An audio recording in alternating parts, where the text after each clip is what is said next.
Today we are going to see what is refractive index. So refractive index is represented as eta. So bending of the ray of light when passing from one medium to another, the refraction is calculated as refractive index. So eta is equal to sin I upon sin r, where I is equal to angle of incidence and r is angle of refraction. Now we are going to say specific refractivity. So the formula to calculate is r is equal to n square minus 1 upon n square plus 2 into 1 upon rho, where n, that is eta, is equal to refractive index, d is equal to density, r is equal to specific refraction. Specific refraction is independent of temperature and pressure. Now molar refraction. The formula to determine molar refraction is same, but the difference is of molecular weight. So the product of the molecular weight and specific refractivity is called as molecular refraction or molar refraction.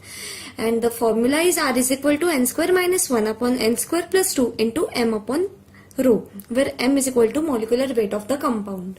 This is the chart of various liquid with the refractive index. This is important as JPAT point of view. Now refractometer.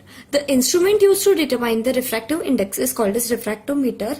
There are three instruments. First is Abbe's refractometer. Second is immersion of or deeping refractometer.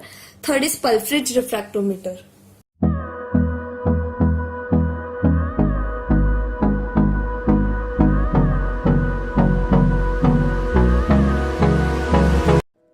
तो friends, अगर आपको मेरी video पसंद आ रही हो then do like this video, share with your friends and subscribe to my YouTube channel. तो मिलते हैं अगली वीडियो में। Till then take care, this is Shrenik Jain, peace out.